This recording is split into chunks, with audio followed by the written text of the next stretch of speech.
اور میرا بندہ میرا قرب حاصل نہیں کر سکتا مگر فرائض میں پابندی سے اور نوافل میں کثرت سے میرا اتنا قرب حاصل کر لیتا ہے کہ میں اس کے ہاتھ بن جاتا ہوں جس سے وہ پکڑتا ہے، میں اس کے پاؤں بن جاتا ہوں جس سے وہ چلتا ہے، میں اس کے کان بن جاتا ہوں جس سے وہ سنتا ہے، میں اس کی زبان بن جاتا ہوں جس سے وہ بولتا ہے، میں اس کی آنکھیں بن جاتا ہوں جس سے وہ دیکھتا ہے۔ بس انڈیا پاکستان بنگلہ دیش میں یہاں کے نا حدیث کو چھوڑ دیتے ہیں کیونکہ انہوں نے اپنے بابے نکالنے ہوتے ہیں اس حدیث میں سے۔ اچھا، اور یہ حدیثیں ان بابوں پہ فٹ کر رہے ہوتے ہیں جنہوں نے اپنے ناموں کے کلمے پڑھائے ہیں، جنہوں نے انڈیا پاکستان میں شرک پھیلایا۔ مجھے بتائیں، قرآن اگر ولی اللہ کی بات کرتا ہے تو اس ولی اللہ کی کرے گی نا جو قرآن کے موجود جب نازل ہو رہا تھا اس وقت جو لوگ تھے۔ قرآن میں کہیں لکھا ہوا ہے کہ 1200 سال بعد فلانا ولی آئے گا، 500 سال بعد فلانا آئے گا؟ قرآن جب ولی کی بات کرتا ہے تو کس ولی کی بات کرتا ہے؟ صحابہ اور اہل بیت کی، جن کی کوئی کرامت نہیں ہے۔ شیخ عبد القادر جیلانی نے 12 سال بعد برات کاٹ لی، حضرت عمر نے کیڑی برات کاٹی ہے؟ حضرت ابوبکر نے کچھ بھی نہیں کٹا، سب کہانی ہے جھوٹ۔ تو یہ میں آپ کو فرق بتا رہا ہوں۔ تو اس حدیث میں آگے الفاظ ہیں کہ میرا بندہ جب اپنے دشمن کے اگینسٹ مجھ سے پناہ طلب کرتا ہے تو میں اسے پناہ دیتا ہوں، اپنے دشمن کے اگینسٹ مجھ سے دعا کرتا ہے، میں اس کی دعا قبول کرتا ہوں۔ اگر وہ اللہ کا ہاتھ ہی بن چکا ہے پھر اللہ سے کیا مانگ رہا ہے؟ وہ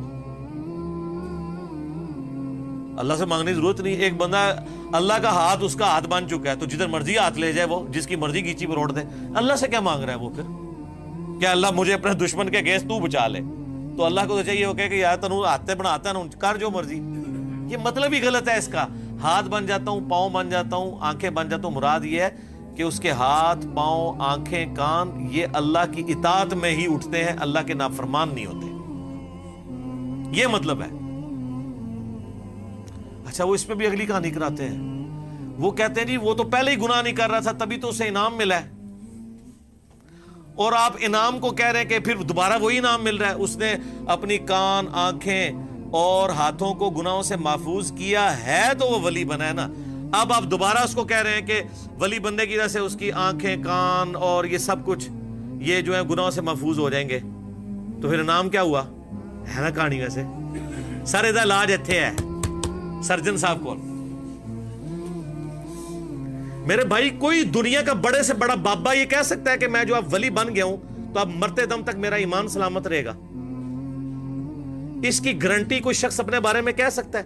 کوئی صحابی بھی کہہ سکتا ہے سوائے جن کو بائی نیم جنت کی بشارت ہوئی ہے؟ وہ بھی انہوں نے خود نہیں کہا، اللہ نے وحی کے ذریعے بتایا۔ ورنہ تو فتح مکہ پہ کتنے ایمان لانے والے حضور کی وفات کے بعد مرتد ہوئے ہیں اور حضرت بکر کے خلاف کھڑے ہو گئے، منکرین زکات، مسالمہ کذاب کے ساتھ ملنے والے لوگ۔ تو مراد یہ ہے کہ جو بندہ اعمال میں استقامت کرتا ہے نا، میں اس کی آنکھیں بن جاتا ہوں، کان بن جاتا ہوں، ہاتھ بن جاتا ہوں، یعنی اللہ تعالیٰ پھر اس کو یہ انعام دیتا ہے کہ اب میرا اسپیشل پروٹوکول ہے تیرے ساتھ، پہلے تو نے اپنی ایفرٹ سے یہ کام کیے تھے نا، اب میری تائید تیرے ساتھ ہوگی کہ میں تجھے یہ تائید کروں گا کہ آندہ کبھی تو برائی کی طرف جانے بھی لگا نا، تیرا میں ہاتھ پکڑ لیا کروں گا، جیسے کہ یوسف علیہ السلام کا پکڑا۔ قرآن میں الفاظ ہیں یوسف بھی اس عورت کا قصد کر لیتا اگر اللہ کی برہان نہ دیتا۔ تو تسی کیڑے اپنے آپ کو بڑا وڈا سمجھتے ہو اور اللہ سے بے نیاز سمجھتے ہو؟ یوسف تو پیغمبر تھے، وہ بے نیاز نہیں ہے اللہ سے، تو بابا کون سا بے نیاز ہو سکتا ہے اللہ سے؟ تو اس کا مطلب یہ ہے ہاتھ بن جاتا ہوں، پاؤں بن جاتا ہوں۔ اور یہ تو ہمارا حضور کے بارے میں عقیدہ نہیں ہے کہ آپ کی زبان جو ہے وہ اللہ کی زبان ہے۔ ہم یہ کہتے ہیں کہ آپ کی زبان پر اللہ کا کلام جاری ہوتا ہے، وما ينطق عن الهوى ان هو الا وحی یوحى۔ نبی علیہ السلام وہ کہتے ہیں جو اللہ وحی کرتا ہے۔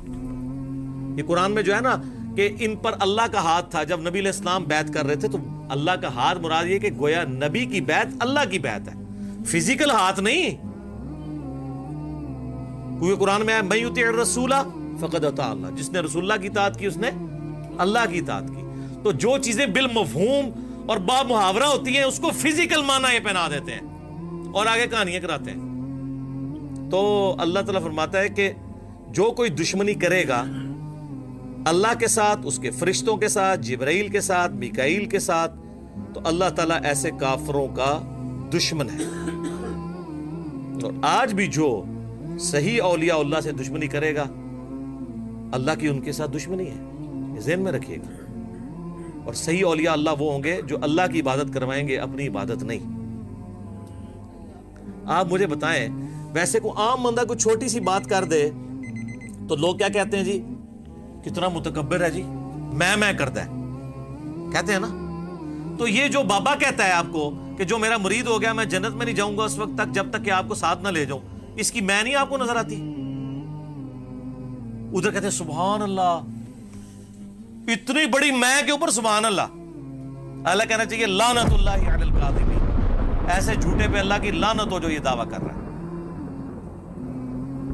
تمام ولیوں کی گردن پہ میرا پاؤں ہے، اتنا متکبر شخص۔ کیا ابو بکر نے کبھی کہا ہے کہ ساری امت کی گردن پہ میرا پاؤں ہے؟ آپ کا بابا کہتا ہے، آپ کہتے ہیں سبحان اللہ۔ تو لعنت ہے پھر ایسے عقیدے کے اوپر جو ایسے متکبرین کو اولیاء اللہ سمجھتے ہیں۔ میں ان بزرگوں کو کچھ نہیں کہہ رہا، ہو سکتا ہے انہوں نے نہ کہا ہو، لیکن آپ کہانیاں کروا رہے ہیں کہ انہوں نے کہا ہوا ہے۔ تو آپ ذرا تھنک آؤٹ آف باکس کریں، جو اتنا متکبر ہو۔ اب میں آپ کو بتاتا ہوں اللہ کے نیک بندے کی نشانی کیا ہے۔ بخاری مسلم دونوں میں ہے، اے میری بیٹی فاطمہ، اس بات پہ نہ کرنا کہ اللہ کے نبی کی بیٹی ہو، اگر اللہ نے پکڑ لیا تو میں تمہارے کچھ کام نہیں آؤں گا۔ تو سیدہ فاطمہ تو جنتی عورتوں کی سردار ہیں۔ آپ کے بابے جو ہیں وہ تو اس قابل بھی نہیں ہیں کہ وہ ان کی جوتیوں کی خاک بھی لے سکیں، سیدہ فاطمہ کی، اور ان کے اندر آکڑ اتنی ہے کہ میں اپنے مرید جنت میں لے کے جاؤں گا۔ تو تھوڑا سا مرنے سے پہلے اے مسلمان کر لے اس پہ غور۔ کتابوں کا خدا اور ہے، بابوں کا خدا اور جب تو غور کر لے گا تیرے اندر سے آواز آئے گی، کیا کہ نہ میں وابی نہ میں بابی، میں ہوں مسلم علمی کتاب۔